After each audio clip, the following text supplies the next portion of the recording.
ಆರ್ತಿ ಅವರೇ, ಆರ್ತಿ ಅವರೇ, ಆರ್ತಿ ಅವರೇ, ಶೋಭಮ್ಮ, ಶೋಭಮ್ಮ ಬೇಗ ಬನ್ನಿ. ಏನಾಯ್ತು ಸೂರ್ಯ? ಆರ್ತಿ ಅವರೇನು ಮಾತಾಡ್ತಿಲ್ಲ. ದೇವ್ರೆ, ಆರ್ತಿ ಆರ್ತಿ ಅವರೇನಾದರೂ ಮಾತ್ರೆ ತಗೊಂಡಿದ್ರಾ? ತಲೆನೋವು ಅಂತಾನೋ ಇಲ್ಲ ಜ್ವರ ಇದೆ ಅಂತಾನೋ? ಇಲ್ಲ ಡಾಕ್ಟರ್, ಆ ರೀತಿ ಏನಿಲ್ಲ. ಆದರೆ ನಿನ್ನೆಯಿಂದ ಅವರು ಊಟ ನೀರು ಬಿಟ್ಟಿದ್ದಾರೆ, ಉಪವಾಸ ಇದ್ದಾರೆ. ಓ ಮೈ ಗಾಡ್. ಆದರೆ ಈ ರಿಪೋರ್ಟ್ ಪ್ರಕಾರ ಹೇಳಬೇಕು ಅಂದರೆ ಆರ್ತಿಯವರ ದೇಹದಲ್ಲಿ ವಿಷದ ಅಂಶ ಪತ್ತೆಯಾಗಿದೆ.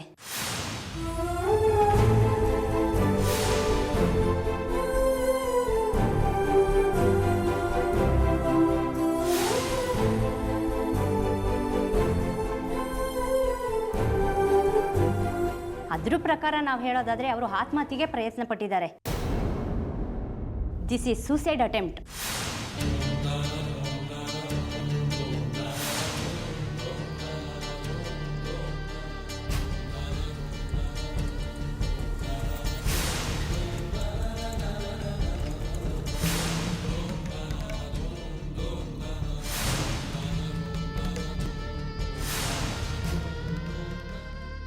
ಅದು ಅಲ್ಲದೆ ಅವ್ರು 2 ದಿನದಿಂದ ಯಾವುದೇ ಆಹಾರ ಸೇವಿಸದೇ ಇರೋ ಕಾರಣ ಅತಿ ವೇಗವಾಗಿ ಅವ್ರ ದೇಹದಲ್ಲಿ ವಿಷ ಆವರಿಸ್ಕೊಂಡಿದೆ.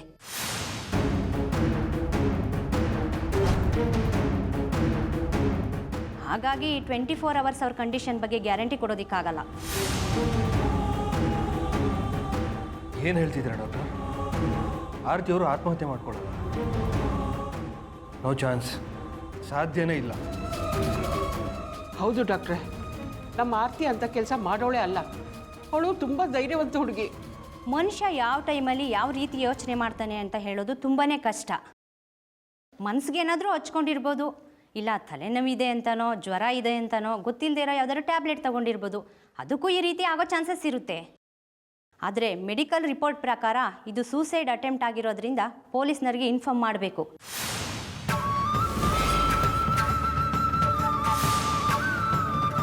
ಅದರಿಂದ ಈಗಾಗಲೇ ನಾವು ಪೊಲೀಸ್ನಿಗೆ ಇನ್ಫಾರ್ಮ್ ಮಾಡಿದ್ದೀವಿ. That's my duty.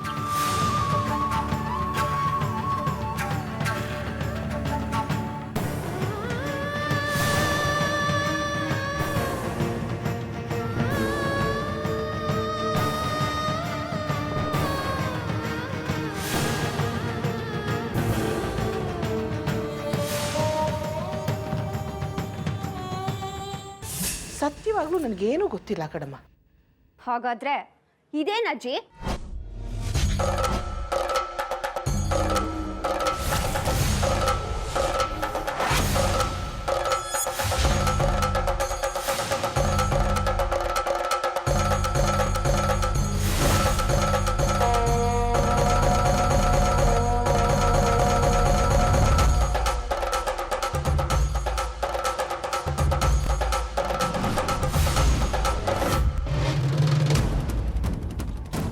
ಇದಕ್ಕೇನು ಹೇಳ್ತೀರಾ ಅಜ್ಜಿ?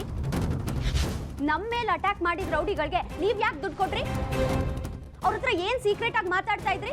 ಅವ್ರನ್ನ ಯಾಕೆ ಮೀಟ್ ಮಾಡಿದ್ರಿ? ಏನೇ ಶಕ್ಕು,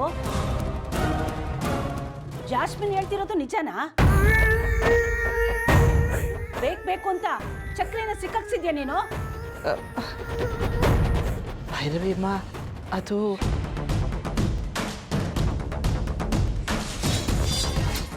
ಏನೇ ಶಕ್ಕು, ನೀನು ಈ ರೀತಿ ಮಾಡ್ತೀಯ ಅಂತ ನಾನು ಅನ್ಕೊಂಡಿರಲಿಲ್ಲ. ನನ್ನ ಮೊಮ್ಮಕ್ಕಳ ಮೇಲೆ ಕುತಂತ್ರ ಮಾಡಿ ಅವಳು ಮದುವೆ ಆಗಬೇಕು ಅನ್ನೋ ಹುಡುಗನ ಮೇಲೆ ಆರೋಪ ಹೊರಿಸಿದ್ಯಾ? ಛೇ, ಎಂತ ಕೆಲಸ ಮಾಡಿಬಿಟ್ಟೆ ನೋಡು ಜಾಸ್ಮಿನ್. ನನಗೆ ಗೊತ್ತಿಲ್ಲದೇನೆ ಶಕ್ಕು ಇಂಥ ಕೆಲಸ ಮಾಡಿಬಿಟ್ಟಿದ್ದಾಳೆ. ನೀನು ಮದುವೆ ಆಗೋ ಹುಡುಗನ ಮೇಲೆ ಅನುಮಾನ ಪಟ್ಬಿಟ್ವಮ್ಮ. I am sorry. ಸಾರಿ ಕೇಳಿದ ತಕ್ಷಣ ಎಲ್ಲ ಸರಿ ಹೋಗ್ಬಿಡುತ್ತಾ ಅಜ್ಜಿ? ನನ್ನಿಂದಾನೇ ಅವ್ರನ್ನ ಮನೆಯಿಂದ ಆಚೆ ಹಾಕ್ಸೋ ಹಾಗೆ ಮಾಡಿದ್ರಿ. ಚಕ್ರಿ ತಪ್ಪು ಮಾಡಿಲ್ಲ ಅಂತ ಎಷ್ಟೇ ಹೇಳಿದ್ರು ನೀವು ನನ್ನ ಮಾತು ಕೇಳಿಲ್ಲ. ಈಗ ಅವರು ನನ್ನ ಮೇಲೆ ಎಷ್ಟು ಬೇಜಾರು ಮಾಡ್ಕೊಂಡಿದಾರೋ ಏನೋ. ಅಜ್ಜಿ, ನನ್ನಿಂದ ಅವ್ರನ್ನ ಬಿಟ್ಟಿರೋದಕ್ಕಾಗಲ್ಲ ಅಜ್ಜಿ. ಡೋಂಟ್ ವರಿ, ನಿನ್ನ ಛತ್ರಿಗೆ ಏನೂ ಆಗೋದಿಲ್ಲ. ಅವನಿಗೆ ಫೋನ್ ಮಾಡಿ ಮನೆಗೆ ಬರಕ್ಕೆ ಹೇಳು.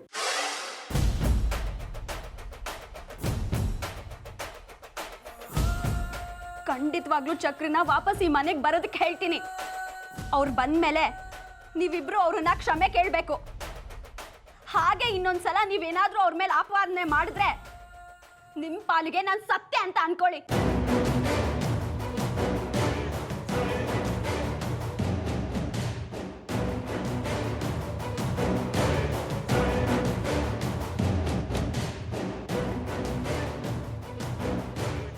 ಡ್ಯಾಡ್, ಅಮ್ಮಂಗೆ ಏನಾಯ್ತು? ಗೊತ್ತಿಲ್ಲ ಆರ್ಯ. ಆರತಿ ಅವರು ಅನ್ಕಾನ್ಷಿಯಸ್ ಆಗಿದ್ದಾರೆ. ಡ್ಯಾಡ್, ಅವಳು ಉಪವಾಸದಿಂದ ಪ್ರಜ್ಞೆ ತಪ್ಪಿದ್ದಾಳೆ ಅಂತ ನಾವು ಅನ್ಕೊಂಡ್ವಿ. ಇಲ್ಲಿ ನೋಡಿದ್ರೆ ಡಾಕ್ಟ್ರು ಬೇರೆನೇ ಹೇಳ್ತಾ ಇದ್ದಾರೆ. ರಿಪೋರ್ಟ್ ಬರೋವರೆಗೂ ಏನೂ ಹೇಳೋಕ್ಕಾಗಲ್ಲ ಅಂತ ಕಣ. ಇಲ್ಲ, ಇದನ್ನ ನಂಬಲ್ಲ.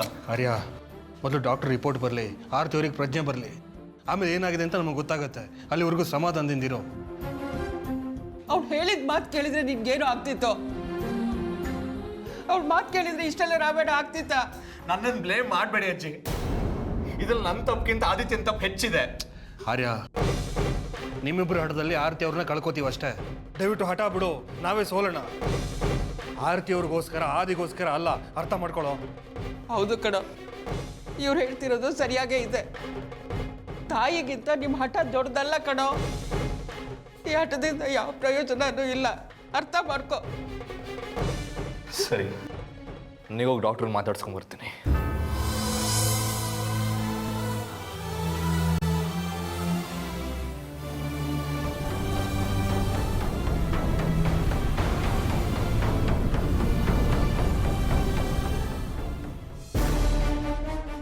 ಅಯ್ಯೋ ಶಿವನೇ, ಈ ವಿಷಯ ಎಲ್ಲ ಇವಳಿಗೆ ಹೇಗೆ ಗೊತ್ತಾಯ್ತಮ್ಮ? ನೀನೇ ಏನೋ ಎಡವಟ್ಟು ಮಾಡಿ ಆ ಜಾಸ್ಮಿನ್ಗೆ ಸಿಕ್ಕಾಕೊಂಡಿದ್ಯಾ? ಇಲ್ಲಮ್ಮ, ಇದನ್ನೆಲ್ಲ ಚಕ್ರಿ ಕಂಡಿಡ್ದು ಜಾಸ್ಮಿನ್ಗೆ ಹೇಳಿರ್ತಾನೆ. ಹೌದೇನೆ? ಅವನ ಬಗ್ಗೆ ನಿಮ್ಗಿನ್ನೂ ಸರಿಯಾಗಿ ಗೊತ್ತಿಲ್ಲ. ಅವನು ಕ್ರಿಮಿನಲ್ ಅಮ್ಮ. ನಾವು ಚಾಪೆ ಕೆಳಗೆ ತುರಿದ್ರೆ ಅವ್ನು ರಂಗೋಲಿ ಕೆಳಗೆ ತೂರ್ತಾನೆ ಅಂತ ಚಾಣಕ್ಷ ನನ್ನ ಮಗ ಅವನು. ಹೌದಾ? ನನಗಿಂತ ಕಿರಿಮಿನಲ್ಲ ಅವನು. ನನ್ನ ಪ್ಲಾನೇ ಉಲ್ಟಾ ಮಾಡ್ತಾನ. ನೋಡ್ತಾ ಇರು, ಅವನಿಗೆ ಹೇಗೆ ವಿಷಯ ಗೊತ್ತಾಯ್ತು ಅಂತ ನಾನು ಕಂಡುಹಿಡಿತೀನಿ. ಅಯ್ಯೋ, ಅವ್ನಿಗೆ ಹೇಗೆ ವಿಷಯ ಗೊತ್ತಾಯ್ತು ಅಂತ ಕಂಡುಹಿಡಿದ ಆಮೇಲೆ ಇರಲಿ. ಈಗ ಅವನು ಇಲ್ಲಿಗೆ ಬಂದು ಒಕ್ಕರ್ಸ್ಕೊಂತಾನಲ್ಲ, ಅದಕ್ಕೇನು ಮಾಡಬೇಕು ಅಂತ ಯೋಚನೆ ಮಾಡಿ. You don't think Shakku. ಸಾವು ಹತ್ರ ಬಂದಾಗಲೇ ಮತ್ತೆ ಮತ್ತೆ ಬಂದು ಸಾವಿನ ಸುಳಿಗೆ ಸಿಕ್ಕಾಕೊಳ್ಳೋದು. ದೀಪದ ಬೆಳಕಿಗೆ ಮಿಂಚುಳ ಬಂದ ಹಾಗೆ.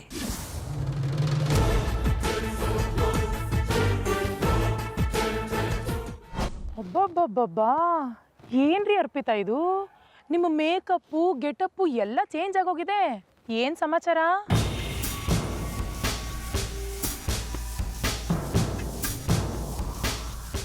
ನಾನು ಅನ್ಕೊಂಡ ಹಾಗೆ ಆರ್ತಿ ಸಾಯೋ ಸ್ಟೇಜಿಗೆ ಬಂದಾಯಿತು. ಇನ್ನೇನಿದ್ರು ನಾನು ಸೂರ್ಯ ಅವರು ಜೊತೆಯಾಗಿ ಜೀವನ ಮಾಡೋದಷ್ಟೇ ಬಾಕಿ. ಸ್ಟೇಷನಿಂದ ಫೋನ್ ಬಂದಿತ್ತು. ಆರ್ತಿಗೆ ನೀನು ಮಾಡಿರೋ ಸ್ಪ್ರೇಯಿಂದಾಗಿ ಅವಳ ಬಾಡಿನಲ್ಲಿ ಕೆಮಿಕಲ್ ಮಿಕ್ಸ್ ಆಗಿದೆ ಅಂತ ಗೊತ್ತಾಯಿತು. ಹಾಗೆಯೇ ಅವಳು ತಾನಾಗೆ ಆತ್ಮಹತ್ಯೆ ಪ್ರಯತ್ನ ಪಟ್ಟಿದ್ದಾಳೆ ಅನ್ನೋ ವಿಚಾರನೂ ನನಗೆ ತಿಳಿತು. ಅದೇ ಥರ ಡಾಕ್ಟ್ರು ಹೇಳಿಕೆ ಕೊಟ್ಟಿದ್ದಾರೆ ಅನ್ನೋದು ಗೊತ್ತಾಯಿತು. ಇದೆಲ್ಲ ನಿಮ್ಗೆ ಹೇಗೆ ಗೊತ್ತಾಯ್ತು? ಇನ್ಸ್ಪೆಕ್ಟ್ರು ಫೋನ್ ಮಾಡಿ ವಿಷಯ ತಿಳಿಸಿದ್ರು.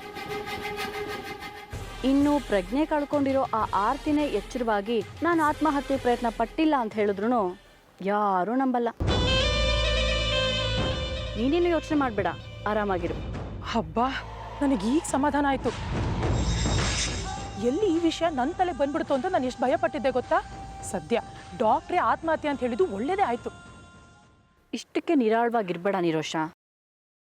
ನಾನು ನಿನಗೆ ಕೆಲವು ಟ್ಯಾಬ್ಲೆಟ್ಗಳನ್ನ ಕೊಡ್ತೀನಿ. ಟ್ಯಾಬ್ಲೆಟ್ಸಾ? ಯಾಕೆ? ಹೇಳ್ತೀನಿ. ನಾನು ಕೊಡೋ ಟ್ಯಾಬ್ಲೆಟ್ಗಳನ್ನ ನೀನು ತೊಗೊಂಡು ಹೋಗಿ ಆ ಆರ್ತಿ ವ್ಯಾನಿಟಿ ಬ್ಯಾಗಲ್ಲಿಡು. ಈ ಟ್ಯಾಬ್ಲೆಟ್ನಲ್ಲಿ ಆರ್ತಿ ಬಾಡಿನಲ್ಲಿ ಸೇರ್ಕೊಂಡಿರೋ ವಿಷದ ಅಂಶ ಇದೆ. ಒಂದು ವೇಳೆ ಆರ್ತಿ ಆತ್ಮಹತ್ಯೆ ಪ್ರಯತ್ನ ಪಟ್ಟಿಲ್ಲ ಅನ್ನೋದ್ರ ಬಗ್ಗೆ ಏನಾದರೂ ಇನ್ವೆಸ್ಟಿಗೇಷನ್ ನಡೆದ್ರೆ ಅವಳ ಬ್ಯಾಗಲ್ಲಿರೋ ಈ ಟ್ಯಾಬ್ಲೆಟು ಕೈಗೆ ಸಿಗುತ್ತೆ. ಸೊ ಆಟೋಮೆಟಿಕ್ಕಾಗಿ ಅವಳೇ ಆತ್ಮಹತ್ಯೆಗೆ ಪ್ರಯತ್ನ ಪಟ್ಟಿದ್ಲು ಅನ್ನೋದು ಕೂಡ ಪ್ರೂವ್ ಆಗುತ್ತೆ. ನಿನ್ನ ಮೇಲೆ ಯಾವ ಅಪವಾದನೂ ಬರಲ್ಲ. But be careful. ಬ್ಯಾಗಲ್ಲಿ ಈ ಟ್ಯಾಬ್ಲೆಟ್ ಇಡುವಾಗ ನಿನ್ನ ಫಿಂಗರ್ ಪ್ರಿಂಟ್ಸು ಬೀಳ್ಕೂಡ್ದು. ಪರವಾಗಿಲ್ವೇ, ಒಳ್ಳೆ ಥಿಂಕಿಂಗೇ ಮಾಡಿದ್ದೀರಾ. ಆದರೆ ಆರ್ತಿ ಜೀವಕ್ಕೆ ಏನೂ ತೊಂದರೆ ಆಗಲ್ಲ ಅಲ್ವಾ? ನಿನಗೆ ಅವತ್ತೇ ಹೇಳಿದ್ನಲ್ಲ ನಿರೋಷ, ಏನೂ ಆಗಲ್ಲ ಅಂತ. ಒಂದು ವೇಳೆ ಆ ಥರ ಏನಾದರೂ ಆಗಿ ಆರತಿ ಸತ್ರೂ ಏನೂ ಲಾಸ್ ಇಲ್ಲ. ಜೊತೆಗೆ ಈ ಅಪವಾದ ನಿನ್ನ ಮೇಲೆ ಬರೋದೂ ಇಲ್ಲ, ತಲೆ ಕೆಡ್ಸ್ಕೊಬೇಡ. ಅದೆಲ್ಲ ಸರಿ, ಆದರೆ ಆರ್ತಿ ಮತ್ತೆ ಬದುಕು ಬಂದು ಅವಳಿಗೆ ನನ್ನ ಮೇಲೆ ಅನುಮಾನ ಬಂದರೆ? ಬರಲ್ಲ. ಯಾಕೆ ಇಷ್ಟೊಂದು ಯೋಚನೆ ಮಾಡ್ತೀಯಾ? ಯಾಕೆ ಅಂದರೆ ಆರ್ತಿ ಇವತ್ತು ನನ್ನ ಕೈಯಿಂದ ಸಾಯ್ತಾಳೆ. ನೋಡು, ಇಲ್ಲಿವರೆಗೂ ನೀನು ಹೇಗಿದೆಯೋ ಹಾಗೇ ಇದ್ಬಿಡು. ನಿನ್ನ ಬಿಹೇವಿಯರಲ್ಲಿ ಏನೂ ಚೇಂಜಸ್ ಇರಬಾರ್ದು. ಆವಾಗ ಯಾರಿಗೂ ನಿನ್ನ ಮೇಲೆ ಅನುಮಾನ ಬರಲ್ಲ. ಒಂದು ವೇಳೆ ಅನುಮಾನ ಬಂದರೂ ಅವಾಗೇನು ಮಾಡಬೇಕು ಅಂತ ನಾನು ನಿಂಗೆ ಹೇಳ್ತೀನಿ. ಸರಿ, ನೀವು ಹೇಳ್ದಾಗೆ ಮಾಡ್ತೀನಿ. ಆದರೆ ಅನ್ನೋ ಅನುಮಾನನ ಬಿಟ್ಬಿಡು ನಿರೋಷ. ಏನೂ ಆಗಲ್ಲ, ಎಲ್ಲ ಒಳ್ಳೇದಾಗುತ್ತೆ ಅಂತ ಸ್ವಲ್ಪ ಧೈರ್ಯವಾಗಿರು. ನೋಡು, ಇನ್ನು ಸ್ವಲ್ಪ ಹೊತ್ತಲ್ಲಿ ಆರ್ತಿ ಆತ್ಮಹತ್ಯೆಗೆ ಪ್ರಯತ್ನ ಪಟ್ಲು ಅನ್ನೋದು ದೊಡ್ಡ ವಿಚಾರ ಆಗುತ್ತೆ. ಅದನ್ನು ಎನ್ಕ್ಯಾಶ್ ಮಾಡಿಕೊಂಡು ನಾನು ಹಾಸ್ಪಿಟ್ಲಿಗೆ ಹೋಗಿ ಆ ಆರ್ತಿಗೆ ಒಂದು ಗತಿ ಕಾಣಿಸ್ತೀನಿ. ಆಗ ಆರ್ತಿಗೆ ಕೊಡ್ತಾ ಇರೋ ಟ್ರೀಟ್ಮೆಂಟು ಸಕ್ಸಸ್ ಆಗದೆ ಅವಳು ಸತ್ಲು ಅನ್ನೋ ವಿಚಾರ ಬ್ರೇಕಿಂಗ್ ನ್ಯೂಸ್ ಆಗುತ್ತೆ. ಆಗ ನೋಡ್ತಿರು ಆರ್ಯ ಸೂರ್ಯನ ಪರಿಸ್ಥಿತಿ ಏನಾಗುತ್ತೆ ಅಂತ. ನನಗೂ ಅದೇ ತಾನೇ ಬೇಕಾಗಿರೋದು. ಆದರೂ ನನಗೊಂದು ಡೌಟು, ನಿಮ್ಮಿಂದ ಆರ್ತಿನ ಕೊಲೆ ಮಾಡೋಕ್ಕಾಗುತ್ತೋ ಇಲ್ವೋ ಅಂತನಾ?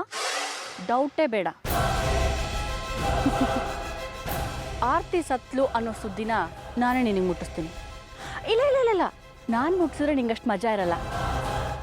ನಿನ್ನ ಡಾರ್ಲಿಂಗ್ ಆದಿತ್ಯ ಅವನೇ ನಿನಗೆ ಕಾಲ್ ಮಾಡಿ ಅಮ್ಮ ಇಸ್ ನೋ ಮೋರ್ ಅನ್ನೋ ಹಾಗೆ ಮಾಡ್ತೀನಿ. ಒಟ್ಟಲ್ಲಿ ಆ ಸೂರ್ಯನ ತೆಕ್ಕೆನಲ್ಲಿ ನಾನಿರಬೇಕೇ ಹೊರತು ಆ ಅವಿವೇಕಿ ಆರ್ತಿ ಅಲ್ಲ.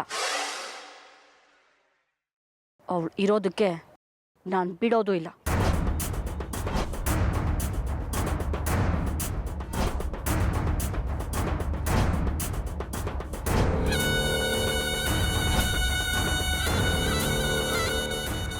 ಆರ್ತಿ ಸಾವಿನ ಸುದ್ದಿಗೆ ಕಾಯ್ತಾ ಇರು ನಿರೋಷ.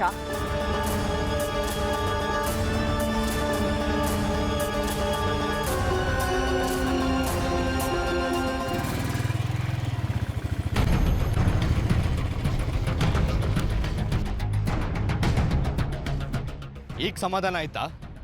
ಮನೆಗೆ ಬಂದು ಸೇರ್ಕೊಂಡು ಅಮ್ಮನ ಸಾಯಿಸೋದಕ್ಕೆ ನೋಡ್ತಿದ್ಯಾ? ಸುಮ್ಮನೆ ನನಗೆ ಕೆಣಕ್ಬೇಡ ಆರ್ಯ. ಆರ್ತಿ ಆಂಟಿ ನನಗೆ ತಾಯಿ ಅಲ್ಲದೆ ಇರ್ಬೋದು, ಆದರೆ ನಾನು ಅವ್ರನ್ನ ತಾಯಿಗಿಂತ ಹೆಚ್ಚಾಗಿ ನೋಡಿದ್ದೀನಿ. ಅಂಥದ್ರಲ್ಲಿ ನಾನು ಯಾಕೆ ಅವ್ರನ್ನ ಸಾಯ್ಲಿ ಅಂತ ಬಯಸಿದ್ದಕ್ಕೆ ಅಮ್ಮಂಗೆ ಕಂಡೀಷನ್ಸ್ ಹಾಕಿದ್ದು, ಆ ಕಂಡೀಷನ್ಸ್ ಪೂರೈಸಕ್ಕಾಗಲ್ಲ ಅಂತ ಸೂಸೈಡ್ ಅಟೆಂಪ್ಟ್ ಮಾಡ್ಕೊಳಕ್ ಹೋಗಿದ್ದವರು.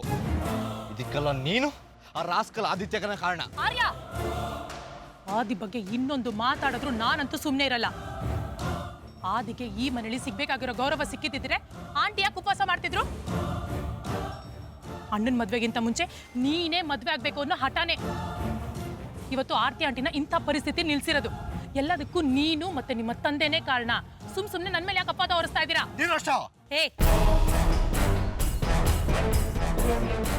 ನನ್ನ ತಾಯಿಗೆ ಆದಿ ಮೇಲೆ ಎಷ್ಟು ಪ್ರೀತಿ ಇದೆ ಅಂತ ನಿನಗೂ ಚೆನ್ನಾಗಿ ಗೊತ್ತಿತ್ತು.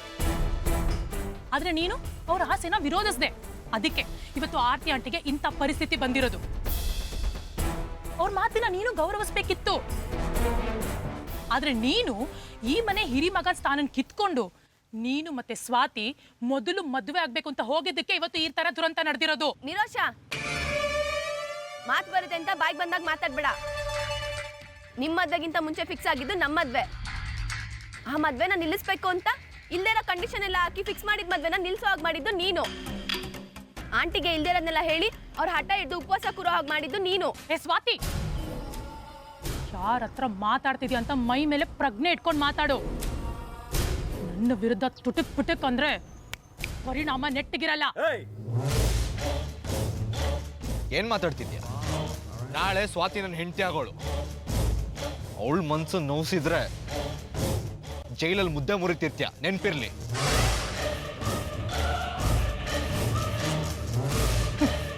ನೀನ್ ಇನ್ಸ್ಪೆಕ್ಟರ್ ಒಂದು ಮಾತ್ರಕ್ಕೆ ಯಾರ ಮೇಲೆ ಬೇಕಾದ್ರೂ ಯಾವಾಗ ಬೇಕಾದ್ರೂ ಅಧಿಕಾರ ಚಲಾಯಿಸ್ಬೋದು ಅಂತ ಅನ್ಕೊಂಡಿದ್ಯಾ? ನನಗೂ ರೂಲ್ಸ್ ಅಂಡ್ ರೆಗ್ಯುಲೇಷನ್ಸ್ ಚೆನ್ನಾಗಿ ಗೊತ್ತು. ನೀನ್ ನನ್ನನ್ನ ಏನು ಮಾಡೋದಕ್ಕಾಗಲ್ಲ. ಅಕಸ್ಮಾತ್ ನೀನ್ ನನ್ನ ಮೇಲೆ ಏನಾದ್ರೂ ಕಂಪ್ಲೇಂಟ್ ಫೈಲ್ ಮಾಡಿದ್ರೆ ನಿನ್ನ ಕೆಲಸನ ಕಳ್ಕೊತ್ಯಾ. ವಾವ್, ಆದಿತ್ಯ ನಿನ್ನ ತುಂಬಾ ಚೆನ್ನಾಗಿ ತಯಾರು ಮಾಡಿದ್ದಾನೆ. ನಿನಗೆ ಹೇಳಿ ಏನ್ ಪ್ರಯೋಜನ? ಅವನ್ನ ಕರ್ಕೊಂಡೋಗಿ ಜೈಲಿಗೆ ಹಾಕಿ 4 ತದ್ಕಿದ್ರೆ ಎಲ್ಲ ಸರಿ ಹೋಗುತ್ತೆ. ಅದು ಮಾತ್ರ ಈ ಜನ್ಮದಲ್ಲೂ ಸಾಧ್ಯ ಇಲ್ಲ. ಮೊದಲು ಅಣ್ಣ ಆದವನಿಗೆ ಮರ್ಯಾದೆ ಕೊಡೋದನ್ನ ಕಲಿ. ಅದನ್ನ ಬಿಟ್ಟು ನೀನೇ ಅಣ್ಣ ಆಗೋದಕ್ಕೆ ಹೋದ್ರೆ ನಾಳೆ ಆರ್ತಿ ಆಂಟಿಗೆ ಬಂದಿರೋ ಸ್ಥಿತಿ ನಿಮ್ಮ ತಂದೆಗೂ ಬರಬಹುದು. ಹುಷಾರ್. ನೀರೋಷ, ಆರ್ಯ ಬನ್ನಿ, ಬಂದ್ ಕೆಲಸ ನೋಡೋಣ. ಇವ್ರ ಜೊತೆ ಮಾತಾಡೋದ್ರಲ್ಲಿ ಯಾವ ಅರ್ಥನೂ ಇಲ್ಲ. ಇವ್ರನ್ನ ಈ ಮನೆ ಕಳ್ಸಿದಾರಲ್ಲ ಆದಿ, ಅವ್ರಿಗೆ ಬುದ್ಧಿ ಇರ್ಬೇಕಿತ್ತು. ನೀನು ಹೇಳೋದು ಸರಿಯಾಗೇ ಇದೆ. ಬಾ, ಅಮ್ಮನ ರೂಮ್ ಸರ್ಚ್ ಮಾಡು.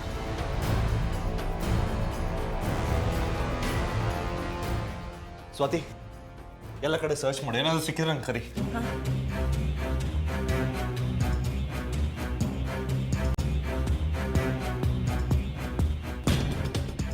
ಸ್ವಾತಿ, ಏನಾದರೂ ಸಿಕ್ತಾ? ಇಲ್ಲ ಆರ್ಯ, ಏನೂ ಸಿಗ್ಲಿಲ್ಲ. ಅಮ್ಮ ಏನು ತಗೊಂಡಿರು?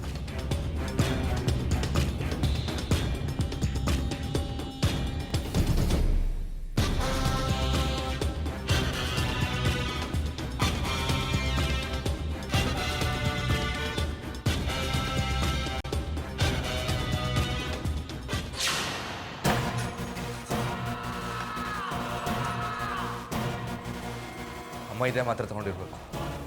ಸ್ವಾತಿ ಇಲ್ಲೇ ಇರು, ನಾನು ಹಾಸ್ಪಿಟ್ಲಿಗೆ ಹೋಗ್ಬರ್ತೀನಿ. ಆರ್ಯ, ನಾನು ನಿಮ್ಮ ಜೊತೆ ಬರ್ತೀನಿ. ಸರಿ, ಬಾ.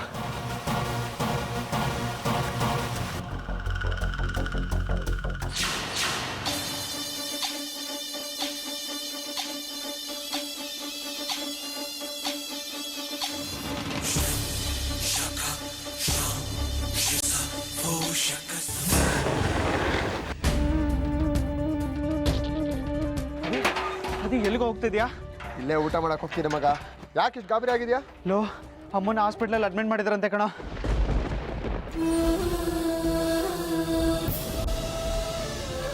ಏನು ಹೇಳ್ತೀಯ ಮಗ ನೀನು? ಅಮ್ಮನಿಗೆ ಏನಾಗಿದೆ? ನಿಜವಾಗ್ಲೂ ಕಣ, ಅಮ್ಮ ಸೂಸೈಡ್ ಮಾಡ್ಕೊಳ್ಳೋದು ಪ್ರಯತ್ನ ಪಟ್ಟನಂತೆ, ಅದಕ್ಕೆ ಹಾಸ್ಪಿಟ್ಲಲ್ಲಿ ಅಡ್ಮಿಟ್ ಮಾಡಿದ್ದಾರೆ.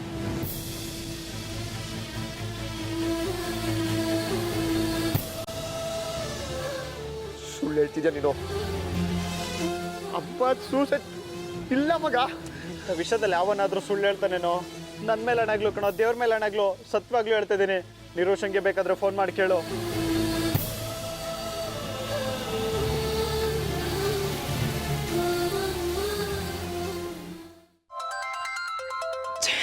ಈ ಆದಿತ್ಯ ಯಾಕೆ ಫೋನ್ ಮಾಡ್ತಾ ಇದ್ದಾನೆ? ಆರ್ತಿ ಆಂಟಿ ಹಾಸ್ಪಿಟ್ಲಿಗೆ ಅಡ್ಮಿಟ್ ಆಗಿರೋದು ಇವ್ನಿಗೇನಾದ್ರೂ ಗೊತ್ತಾಗೋಯ್ತಾ? ಓ ಶಿಟ್, ನನಗೆ ಯಾಕೆ ಹೇಳಿಲ್ಲ ಅಂದರೆ ನಾನು ಏನಪ್ಪ ಹೇಳಿ? ಈ ಅರ್ಪಿತಾ ಬೇರೆ ಆರ್ತಿನ ಕೊಳ್ತೀನಿ ಅಂತ ಹೋಗಿದ್ದಾಳೆ. ಇವನೇನಾದರೂ ಅದೇ ಟೈಮ್ಗೆ ಹಾಸ್ಪಿಟ್ಲಿಗೆ ಹೋದರೆ ಏನಪ್ಪ ಮಾಡೋದು?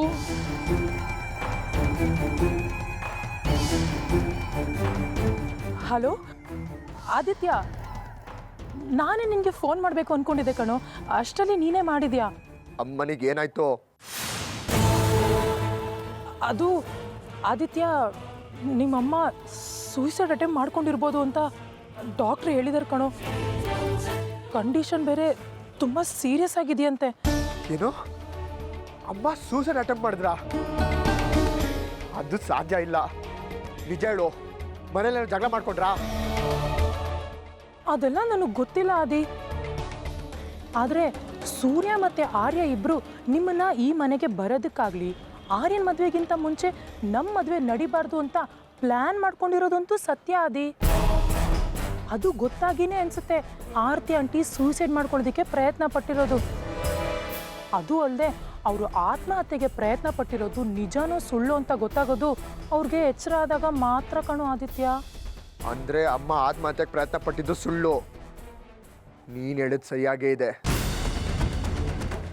ಅವ್ರುಗಳು ಸೇರ್ಕೊಂಡು ಅಮ್ಮನ ಕೊಲೆ ಮಾಡೋದಕ್ಕೂ ಹಿಂದೆ ಮುಂದೆ ನೋಡಲ್ಲ. ಅವ್ರುಗಳು ಈ ಮಟ್ಟಿಗೆ ಕೇಳಿದ್ಬಿಟ್ರಾ? ಅಮ್ಮನಿಗೇನಾದರೂ ಆದರೆ ನಾನು ಮಾತ್ರ ಅವ್ರುಗಳನ್ನ ಸುಮ್ಮನೆ ಬಿಡಲ್ಲ.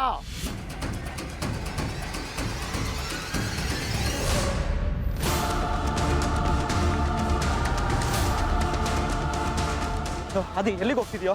ಹಾಸ್ಪಿಟ್ಲಿಗೆ ಮಗ. ನಾನು ಬರ್ತೀನಿ, ಅಮ್ಮನ ನೋಡ್ಬೇಕು. ಬೇಡ, ನಾನು ಒಬ್ಬನೇ ಹೋಗಿ ಬರ್ತೀನಿ. ಲೋ ಪ್ಲೀಸ್ ಅದಿ. ಹೇಳಿ ಚಕ್ರಿ ಅವರೇ. ಅಡಿಯವ್ರೆ, ನೀವಿವಾಗ ಫ್ರೀ ಇದ್ದೀರಾ? ಅದು ಇಲ್ಲ ಚಕ್ರಿ ಅವರೇ, ಅಮ್ಮನಿಗೆ ತುಂಬ ಸೀರಿಯಸ್ ಆಗಿ ಹಾಸ್ಪಿಟ್ಲಿಗೆ ಅಡ್ಮಿಟ್ ಮಾಡಿದಾರಂತೆ. ನನಗೆ ಅಲ್ಲಿಗೆ ಹೋಗ್ತಾ ಇದ್ದೀನಿ.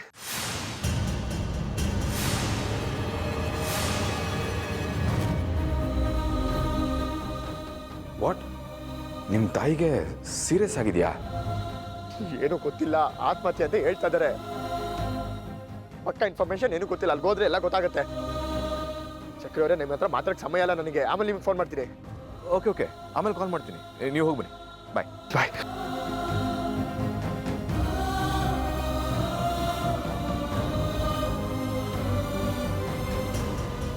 ಅತ್ತೆ ಸೂಸೈಡ್ ಅಟೆಂಪ್ಟ್ ಮಾಡ್ಕೊಂಡಿದ್ದಾರಾ? ಏನಾಯ್ತು ಅವ್ರಿಗೆ?